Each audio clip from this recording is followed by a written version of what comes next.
The world needs what MIT and MIT Sloan have to offer.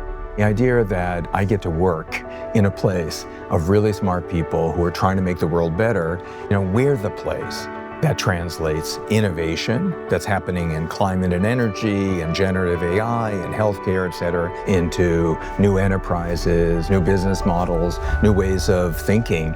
That's like being a kid in a candy store for me. The MIT Sloan community has been so excited since your announcement came out earlier this year. I'm thrilled to be here. When I was in high school, it was unclear to me that I would go to college, or let alone a four-year college. But I had these teachers who saw something in me, encouraged me to apply to college, to apply for financial aid, guided me. And so it was that kind of excitement that really motivated me. My research has always tried to understand how one can blend economic efficiency with fairness for all people involved. Whether it was the research I did on industrial restructuring in Europe or the United States, or the more recent work on global supply chains, I was always trying to look at how can we do things differently so that we are certainly trying to promote greater competitiveness and efficiency, but also at the same time treating workers well, being respectful of the environment, of the communities in which enterprises operated. What is so important to you about community and culture, and why does it matter? Community is central to everything we do, and we are so fortunate that we have this incredible community of smart people who are also humble at MIT Sloan and around MIT Sloan. It's not about them, it's about the work, it's about the ideas and the impact that this wonderful group of people have in the world. And for people to be engaged, they have to feel and be seen and valued. And I've learned over the years that when you're able to kind of create the conditions where people can contribute, we're all stronger as a result. What does the future of management education look like to you? We have a model that has worked really well for us. We have faculty who are translating their research into the classroom.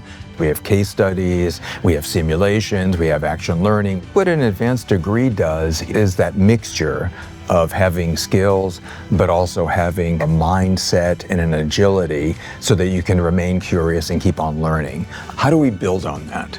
So that a management education isn't something that only happens on campus and then you switch off the switch and then you go off into the real world, but it's happening everywhere. We have to sort of think about blending our technology, our action learning, and the amazing work that we do in the classroom so that education is seamless. If we think about it in that broader way, we'll be able to innovate in ways that are really important for our students and their future employers. We have so much work to do. And I think what we need is all members of the community, our alumni, our students, staff, administrative leaders, faculty. We need everyone to contribute their talent, their time, of course, resources to support this project. Philanthropy is critical to everything that we do. If we want to attract the very best students from all over the world and all backgrounds, then we need fellowships so we can support them while they're here. The same is true for our faculty.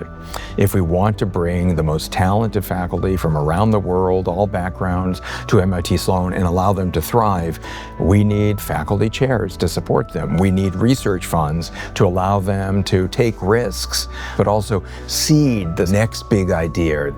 In a chaotic world that we're living in, Rick, what gives you hope? Two things give me hope. The first one is coming to work every day and being embedded in an amazing community of smart people who are doing really cool work and want to have an impact in the world.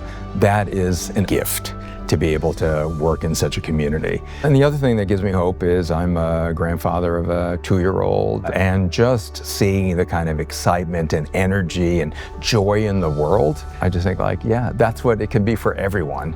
There's so much going on right now. One could be overwhelmed by it, or one could actually be sort of stimulated by it. I choose the latter. I see the challenges that we face in the geopolitical landscape these days that all of higher education is facing as an opportunity for us to think hard about, what is our focus? How are we doing things? How can we do things better? And we're training the future leaders who are going to see this as an opportunity and not just as a constraint. And so that translation of innovation into either policy or practice, that's the kind of exciting work that's happening at MIT Sloan these days. And so that gives me tremendous hope.